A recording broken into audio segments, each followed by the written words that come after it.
छोटे से कस्बे में एक 5 साल की मासूम बच्ची रहती थी, अनामिका। उसके माता पिता एक दुर्घटना में चल बसे थे। वह इतनी छोटी थी कि उसे ठीक से याद भी नहीं था कि उसके माता पिता कैसे दिखते थे। बस एक धुंधला सा चेहरा और कुछ अधूरी यादें थी। उसे कस्बे के अनाथालय में छोड़ दिया गया, जहाँ कई बच्चे थे, लेकिन हर किसी के दिल में अपना अपना दर्द छुपा था। अनामिका शांत, समझदार और बहुत ही मेहनती बच्ची थी।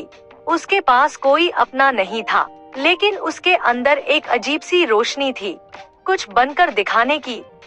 अनाथालय के पास ही एक सरकारी स्कूल था, बच्चे वहीं पढ़ने जाते थे। अनामिका को पढ़ाई से बहुत लगाव था। जब दूसरे बच्चे खेलते, वह किताबों में खो जाती। टीचर्स भी उसके तेज दिमाग को देखकर हैरान रह जाते। उसकी एक टीचर, सरोज मैडम, उसके लिए माँ जैसी बन गईं। वो हमेशा कहती, अनामिका, तुम बहुत आगे जाओगी, बस अपने सपनों को कभी मत छोड़ना। यह बात अनामिका के दिल में हमेशा के लिए बैठ गई। हर परीक्षा में वह शीर्ष पर रहती। उसे पढ़ाई में मजा आता था, लेकिन उसके मन में हमेशा एक सवाल उठता, क्या मैं कभी बड़ी होकर कुछ बन पाऊंगी? मेरे पास तो परिवार भी नहीं है। लेकिन फिर वह खुद को समझाती, अगर मेरे पास कोई नहीं है, तो मैं खुद अपने लिए सब कुछ बनूंगी। जैसे जैसे वह बड़ी होती गई, कठिनाइयां भी बढ़ती गई। किशोरावस्था में कई बार उसे यह महसूस होता कि वह अकेली है, उसका दुख बांटने वाला कोई नहीं। कभी कभी वह अनाथालय के पीछे वाले बड़े नीम के पेड़ के नीचे जाकर बैठ जाती और आसमान को देखती। उसे लगता जैसे आसमान उसके माँ पापा जैसा है, हमेशा साथ, हमेशा नजर रखता हुआ। उसे अपने जीवन में स्थिरता चाहिए थी। वह चाहती थी कि अनाथालय के सभी बच्चों को वही प्यार और सुविधाएं मिले जो हर बच्चे को मिलनी चाहिए। धीरे धीरे उसके मन में एक सपना जन्म लेने लगा, आईएएस अधिकारी बनकर समाज में बदलाव लाने का। यह सपना बड़ा था, कठिन था, लेकिन अनामिका ने भी ठान लिया था कि वह इसे पूरा करेगी। अनामिका ने 10वीं में पूरे जिले में टॉप किया। इस खबर से उसके अनाथालय में उत्सव जैसा माहौल हो गया। वही बच्ची, जिसे कभी कोई पूछता नहीं था, आज सबके लिए प्रेरणा बन चुकी थी। 12वीं के बाद उसकी पढ़ाई का सवाल खड़ा हुआ। पैसे कम थे, पर सरोज मैडम ने हार नहीं मानी।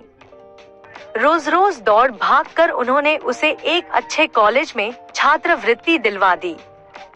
अनामिका ने अपनी मैडम के पैरों को छूते हुए कहा, मैडम, मैं वादा करती हूँ, एक दिन आपकी यह मेहनत बेकार नहीं जाएगी। मैडम ने मुस्कुराकर कहा, बस अपने सपने पर भरोसा रखना, बाकी सब हो जाएगा। कॉलेज खत्म होने के बाद उसने यूपीएससी की तैयारी शुरू की। यह संघर्ष का सबसे कठिन दौर था। अनाथालय से बाहर आकर दुनिया बहुत बड़ी और कठोर लगने लगी थी। कई बार पैसे खत्म हो जाते, कभी किताबें खरीदने का पैसा नहीं रहता, कभी खाने तक की दिक्कत हो जाती। लेकिन अनामिका ने हार मानना नहीं सीखा था। वह लाइब्रेरी में बैठकर घंटों पढ़ती। कई कई दिन ऐसे बीत जाते जब उसने किसी से बात भी नहीं की होती। लाइब्रेरी उसका घर बन गया था, किताबें उसका परिवार और सपना उसका सहारा। यूपीएससी की तैयारी आसान नहीं थी। एक बार उसने परीक्षा दी, पास नहीं हुई। दूसरी बार दी, इंटरव्यू तक पहुंची, लेकिन अंतिम सूची में नाम नहीं आया। उस रात वह बहुत रोई। नीम के पेड़ की तरह अब उसके पास कोई पेड़ भी नहीं था रोने के लिए। लेकिन रोने के बाद उसने खुद से कहा, अगर मैं यहाँ तक आ सकती हूँ, तो आगे भी जा सकती हूँ। मैं हार नहीं मानूंगी। तीसरी बार उसने पूरी जान लगा दी। हर विषय को उसने समझ समझ कर पढ़ा। रणनीति बदली, समय सारणी बदली और मेहनत दुगुनी कर दी। जब परिणाम आया, अनामिका की आंखों से आंसू बहने लगे। इस बार AIR 63 के साथ उसका चयन IAS के लिए हो चुका था। जिस लड़की के पास बचपन में अपना नाम लिखने तक के लिए पेंसिल नहीं थी, आज वह पूरे देश के लिए मिसाल बन चुकी थी। अनाथालय के सभी बच्चे उस पर गर्व कर रहे थे।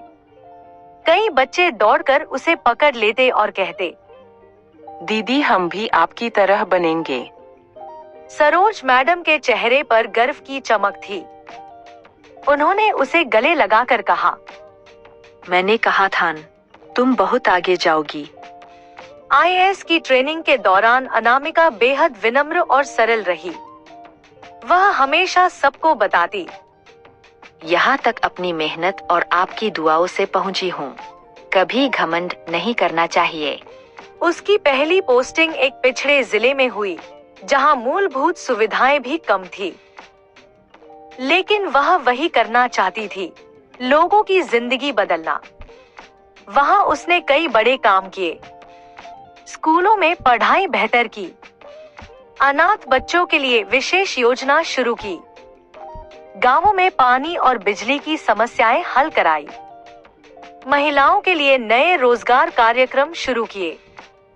लोग उसे अपनी बेटी जैसा अफसर कहने लगे।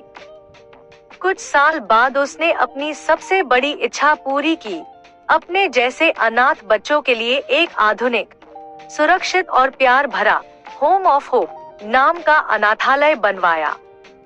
वह हर सप्ताह वहां जाती, बच्चों से मिलती, उन्हें कहानी सुनाती और कहती, तुम्हारा अतीत चाहे जैसा हो, भविष्य पूरी तरह तुम्हारे हाथ में है। हर बच्चा उसे अनामिका दीदी कहता और उसकी मुस्कान में नई उम्मीद ढूंढता। कहानी का संदेश। अनामिका की कहानी सिर्फ एक लड़की की IAS बनने की कहानी नहीं है। यह उन सभी बच्चों की कहानी है जो परिस्थितियों के कारण पीछे रह जाते हैं, लेकिन जिनकी मेहनत, हिम्मत और सपने उन्हें ऊंचाइयों तक ले जा सकते हैं। यह कहानी सिखाती है, हालात चाहे कितने भी मुश्किल हों, आपके पास कोई हो या न हो, पैसों की कमी हो, सहारे की कमी हो, अगर सपनों पर भरोसा है और मेहनत की ताकत है, तो मंजिल जरूर मिलती है। अनामिका अकेली थी, पर उसका हौसला अकेला नहीं था, और इसी हौसले ने उसे अनाथालय की छोटी बच्ची से एक IAS ऑफिसर बना दिया।